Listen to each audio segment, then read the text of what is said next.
Hi, everybody. Welcome to this week's video on Sinbad the Sailor and the early period of globalization of the Silk Road. In this video, I'm going to cover some core topics that will help you understand the Sinbad stories. Firstly, I'm going to briefly recap the narrative structure of the Thousand and One Nights and position Sinbad within the timeline of the world literature stories that we have been reading for this course. Next, I will talk about the Silk Road and how it shaped the early period of globalization.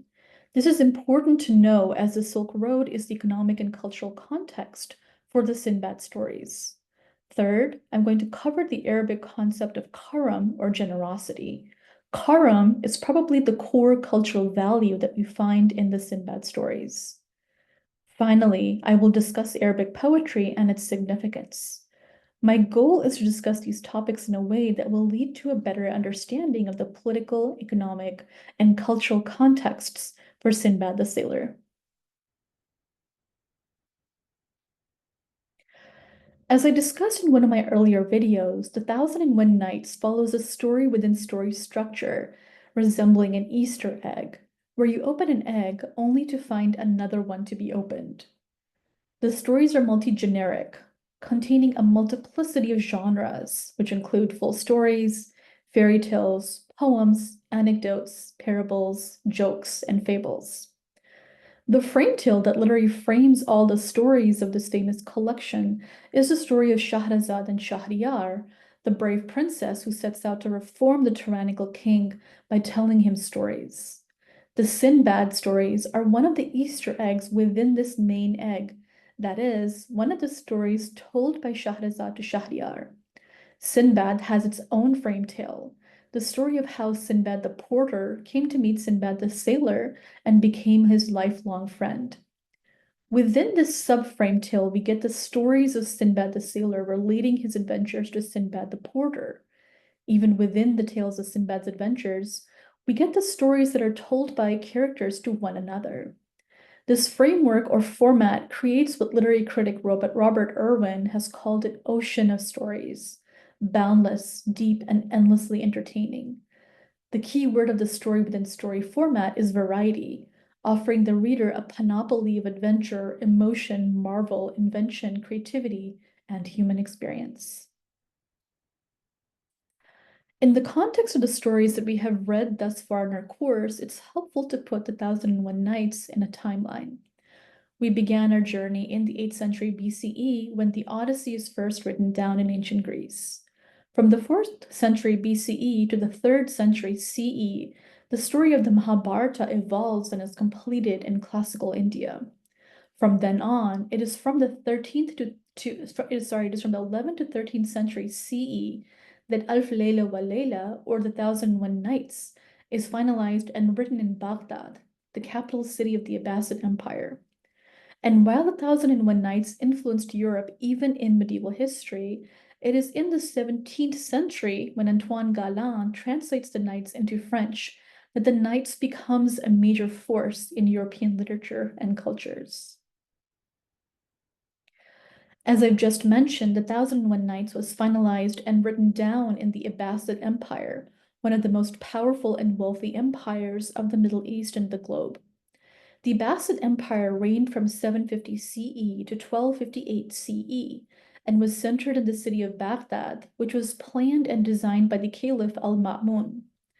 The Sinbad stories mention Baghdad and Basra, which were the economic hubs of the world at that time, comparable to London or New York. At the height of its power, the Abbasid Empire ruled over Iraq, North Africa, Arabia, Persia, and Central Asia, and it was also the center point of the Silk Road connecting Europe to China. So when you read the parts of the Sinbad stories set in Baghdad or Basra, it would be accurate to imagine large, wealthy, trading metropolitan cities filled with merchandise and goods from all over the world. Some of the Thousand and One Nights stories feature cameos by Al-Ma'mun's father, Harun al-Rashid, usually in disguise and mingling among the city's public to see the condition of his people and to distribute justice where needed. Al-Ma'mun himself is responsible for the knowledge revolution of the Abbasid Empire by building and funding the House of Wisdom, or Dar al-Hikmah, a massive complex of learning and translation that brought together Arabic scholars with Greek scholars, Sanskrit scholars, Hebrew scholars, and more. Under al-Ma'mun, the great classics of Greek Hellenic civilization and ancient Indian civilizations were translated into Arabic, which caused them to reach Europe and get translated into Latin during the Renaissance through Muslim Spain. Indeed, many scholars today partly credit the House of Wisdom for the rise of the European Renaissance by making the global knowledges of the Silk Road available to Europe. The map on the left gives you an idea of the landmass of the Abbasid Empire in the 8th century, while the two images on the right are images of the planning and schematics for Baghdad, the city built by al-Ma'mun for his imperial capital on the banks of the Tigris River. Baghdad was built in the shape of a concentric circle, with the palace, administrative complexes, and gardens in the center, and the bazaars, markets, and citizen houses along the outer ring of the city. However, the urban complex soon expanded far beyond the city walls and spilled into the surrounding agricultural areas. In sum, the main characteristics of the world of Sinbad, specifically his home city, include a high degree of economic wealth and development due to the merchant communities intersecting at this Middle Eastern hub of the global Silk Road. Baghdad lay at the center or axis of the 13th century global system. The other characteristic of this world is a high degree of cultural and intellectual development, characterized by poetry, philosophy, culture, science, and technology. Even with the economic stratification of this world, the cultural development of ordinary everyday citizens can be seen in Sinbad the Porter's ability to know and compose poetry, which is considered to be one of the highest literary arts in Arabic culture. When we think of the word globalization, we think of the global interconnectedness of our present-day world. However, as Janet Abu-Lughad and other scholars have observed, globalization is not just a modern-day phenomenon. World history actually has been characterized by several periods of globalization, including the 13th century Silk Road. The Silk Road is not a road at all, but rather a network of trade routes that interconnected the regional economies of Europe, the Mediterranean Sea, Central Asia, Africa, the Indian Ocean, and the Far East. These trade routes were mostly overland, running from China and the Far East to India and South Asia and Southeast Asia, and then onwards to the Middle East. From the Middle East, these roads intersected with other routes leading to Africa and also to Central Asia, and also to the Mediterranean Ocean. From the Mediterranean Ocean, Silk Road goods and products made their way to Italy and to the rest of Europe. From this map, we can see that the center point where all these trade routes intersect and overlap is Circuit 4, the Abbasid Empire, with its commercial capitals of Baghdad and Basra, right over here. And indeed, the Abbasid Empire was the center and axis of the Silk Road in the 13th century. The incredible amounts of wealth that came from being at the center of the economic world system also fueled the scientific, artistic, and philosophical development of Abbasid society. Here are other maps showing trade routes of the Silk Road's 13th century system of globalization. The map on the left shows some of the main overland routes in dark blue, and also the maritime sea-based routes that followed the overland routes east-west trajectory in purple. Most of Sinbad's voyages obviously took place along the maritime routes. Sinbad's adventures depict in an imaginative way some of the cultural exchanges that the Silk Road enabled between diverse peoples and the cultural shock that can often arise from that in relation to people's different customs and traditions. We see quite a bit of this in Sinbad's fourth voyage. The map on the right shows some of the most highly valued luxury products that were traded along the Silk Road and that became fabled items of great value in Europe, where they were less accessible at that time. These include ceramics, tea, sugar from southern China, gold and silver from Central Asia, silks and textiles from northern China and Russia, amber peacock feathers from Southeast Asia, textiles, jasmine, saffron, and sandalwood from India, glass, wool, textiles, and rare perfumes from Arabia and the Middle East, lapis lazuli, metalwork, and ceramics from Central Asia and Samarkand, all funneling through to Constantinople and the Mediterranean Sea, through which they entered into Europe. When you read the stories of Sinbad the Sailor, keep in mind that many of the products and items that Sinbad references on his adventures are allegories of highly expensive Silk Road products that were traded in the marketplaces from China to India to the Middle East to Europe. When you read about products like Chinese aloe wood, Kumari aloe wood, sandalwood, and amber, these are equivalent to today's Gucci and Prada products, strewn all over the landscape of the different islands that Sinbad encounters on his journeys. These kinds of references once again bring back the economic setting of the Abbasid Empire's place at the center of the Silk Road global system, and the economic logic of many of the stories where our hero starts his journey by facing shipwreck or some other disaster on sea and ends the voyage more richer and more well established than before. Here are just a few screenshots of bazaars in current-day countries like Morocco and Algeria, which showcase the remnants of the liveliness of the Silk Road economic world, where trade, transaction, cultural exchange, and encounter, assimilation and immigration, and poetry and storytelling all integrated in the lived experience of the travelers and traders.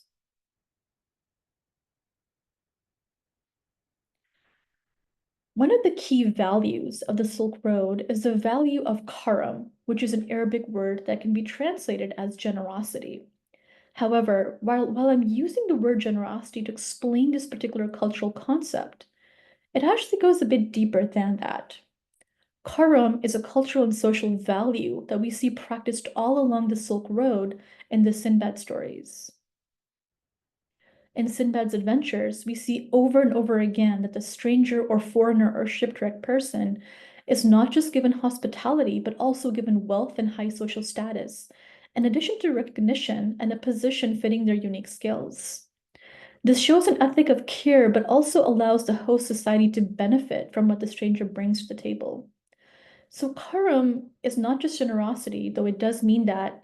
It is at its core a logic of cultural assimilation, bringing the stranger or the person at the margins of society, like Sinbad the porter at the beginning of the Sinbad stories, or Sinbad the sailor in many of the different countries that he visits, into the social system. It's a cultural logic of assimilation and integration of benefiting the host society by incorporating new talent and ideas and abilities that may have gotten left aside by the economic class system produced by the global marketplace. Karam, as an ethic of generosity, is actually rooted in pre-Islamic cultural traditions. This value was prized by the Quran, which emphasized the spending of one's wealth through charitable deeds. Even today, if you meet a random person on the street or bazaar in the Middle East, they will likely invite you to their house for tea or a meal because of the high value of karam and the importance of showing generosity to strangers. We see this value again and again in the stories of Sinbad, as he is looked after and cared for by the different communities he comes across after suffering shipwreck or some other disaster. To end with the quote, I'm going to cite from Marcus Stephenson and Nazia Ali's article, Deciphering Arab Hospitality. Stephenson and Ali write, quote, Arab hospitality has been popularized by historians and social analysts as having the ability to progressively influence the future status of the guest. For the ancient Arabs, hospitality in its general and wider sense also means that it was possible for the stranger to become part of the tribe. If one shared a meal with his hosts or tasted a few drops of the host's blood, this is in reference to some desert ritual, he would become a part of the family and group. We certainly see this with the old man who rescues Sinbad in the seventh voyage, marries him to his daughter, and gains a capable son-in-law who can look after his property and his daughter after he passes on. In short, karam is a quality of generosity that is about accepting or integrating the stranger into the community. The last thing that I want to explain about the world of Sinbad is just how important poetry is to it. In Arabic culture, the highest form of literary ability and cultural refinement is poetry. And for that reason, when a character in The Thousand and One Nights quotes from a poem, it shows their taste, their intelligence, their delicacy, and their ethical values. It is for that reason that in the frame tale of the Sinbad stories, it is upon hearing Sinbad the porter, who is a low-level laborer or Uber driver, if you like, in the city, compose a beautiful poem complaining about the class difference between him and the owner of the lavish mansion in Baghdad that he's resting in front of, that Sinbad the Sailor invites him in and asks him to join the party. Poetry shows one's innate quality even when one's economic situation was difficult and precarious. In Arabic culture, poetry is highly valued since the pre-Islamic times. In pre-Islamic Arabia, poets from different tribes would compete to have their poems written in cloth on the Kaaba, the holy structure in Mecca that is believed to have been built by Abraham and his son Ishmael. After Islam, the value of poetry only increased, as the Quran itself is written in poetic meters that were deeply admired by the poets in Muhammad's time.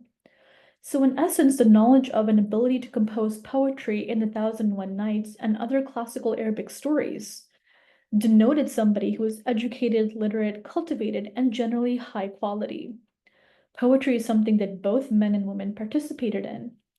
Notable poets and include men such as Antara ibn Shaddad, who is the Black Knight of Arabia, and Rumi, the great Sufi master, and also women such as Hansa, the master of the tragic elegy, and Walada bint al-Mustakfi, the Andalusian princess from Cordoba, who is known for her beautiful love poetry and her love affair with the poet Ibn Zaytun.